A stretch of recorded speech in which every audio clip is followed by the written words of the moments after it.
32 days ago, we are live in downtown Detroit because for the first time ever, Detroit casino workers were going on strike. Now we're live at noon again because that strike has ended. Massive trees are knocked over. We have seen multiple trampolines on roofs. It was right here Wednesday that two Detroit women tell me they saw a man fall from the Ambassador Bridge into the Detroit River. A traumatizing experience for anyone, but especially these two. What's your reaction to this today? It's bullying. It's bullying. Right now I'm outside Motor City Casino and Hotel in Detroit, Michigan, where history is being made. All of those voices were created using an app called Play.ht. The app also can be used to clone voices. It took a couple hours, but right now you're listening to a clone of my own voice. It's 7 o'clock, we're driving to the fire. We are 26 miles away and we can still see the smoke. Let's go Lions. Just seconds ago, the team beat the Denver Broncos at Ford Field. It is the heartwarming story that somehow continues to get more and more amazing. Oh my God, Mike, are you serious? This entire story boils down to one question. Should this Detroit church be able to use and distribute psychedelic mushrooms as part of their religious practice? We are here discussing that with the church shaman when Detroit police showed up, bringing this entire story once again to a new high. None of us saw this coming. Legal team in the city of Detroit is outside. The Alabama Supreme Court has ruled that frozen embryos outside of the womb are children. And it's a good thing they did because ticket prices from Detroit to Houston have been soaring. We're going to win tonight. We're going to win tonight? How exciting is it to have Monday Night Football here right now? Unbelievable. Yeah. The experience. Why snow days are so fun! Today in Michigan, we were able to address a massive problem in our nation. A Delta flight heading to Detroit was diverted after maggots, yes, maggots, allegedly began falling onto passengers. Welcome to Tilson Street, located in Romeo, Michigan. I'm at the Ambassador Bridge in Detroit. In the last 2 hours, a construction worker who was working on the Ambassador Bridge was on that bottom scaffolding right there and fell 150 feet into the Detroit River. But here's the thing, there are people who are hanging out on the Detroit riverfront.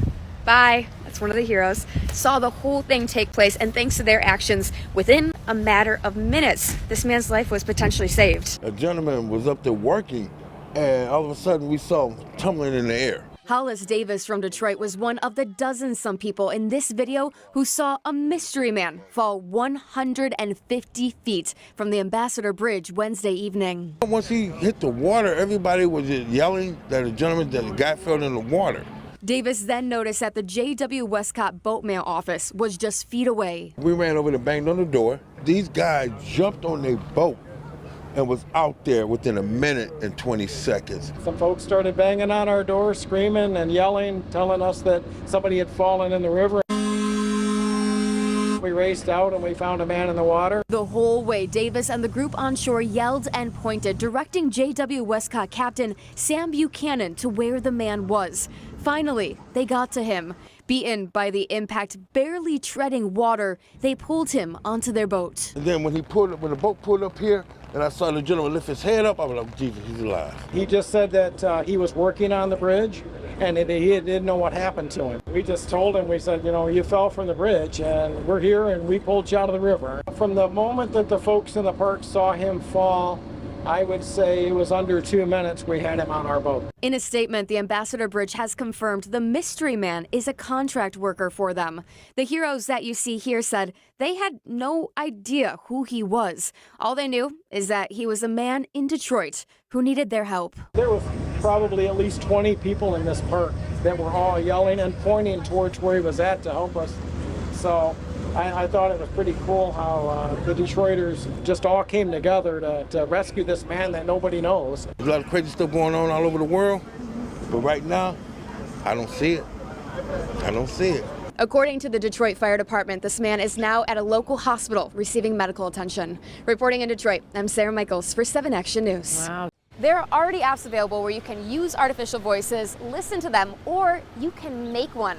Now, some of these voices you're going to find pretty familiar. You can clone your own voice and have an identical replica of it. Oh, I know who it is. It's Obama. Yeah? Is it really? The great thing about Play. Oh, who is that? Kevin Hart. You can clone your own voice and have an identical replica of it. That was JFK. Oh, that was a weird JFK. Sounds like he's in a tunnel somewhere. JFK, Barack Obama, Kevin Hart. What do all of these people have in common? Clones of their voices are available online. It's pretty scary. Would you believe that that was a real person? Absolutely. Yeah, I probably would. That is creepy. What? That's Creepy was good. Where I'm like, Yeah. okay, Yeah. fine, whatever. All of those voices were created using an app called Play.ht. The app also can be used to clone voices. It took a couple hours, but right now you're listening to a clone of my own voice. Does it sound like me?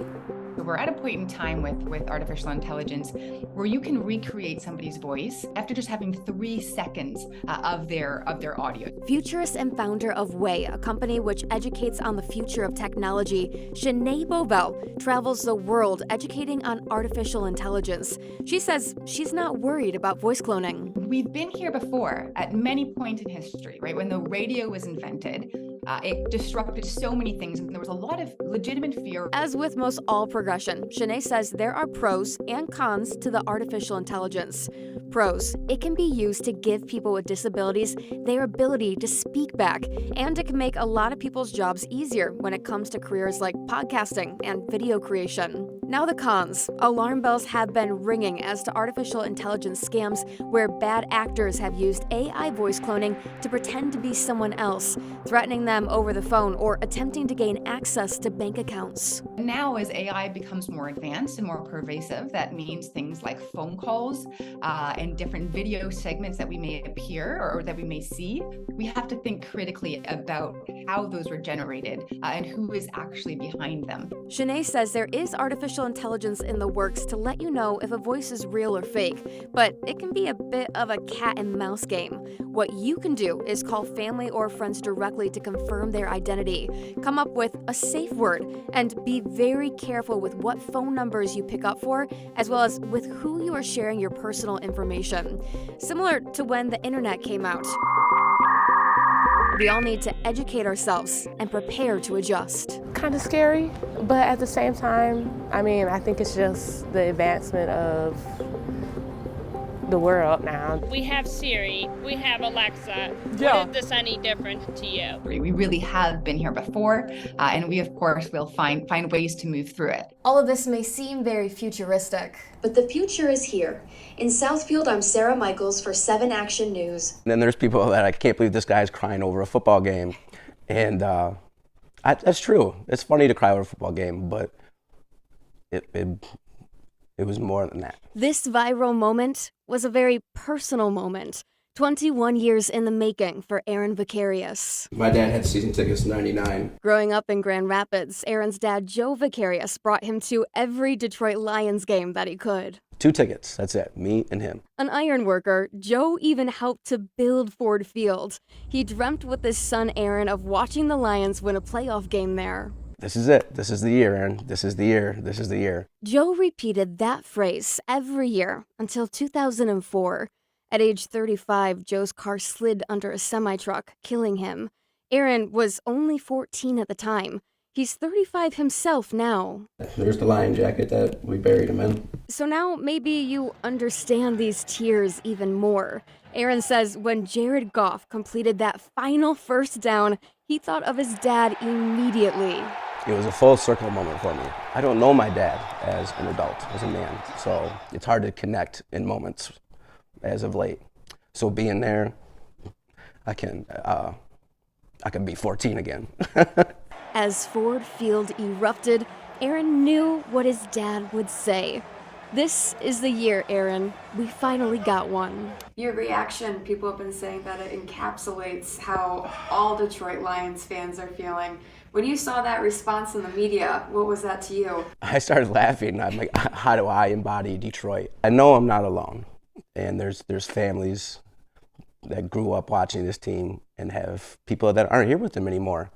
So when they got to see him win, I think that's special for a lot of people in Detroit.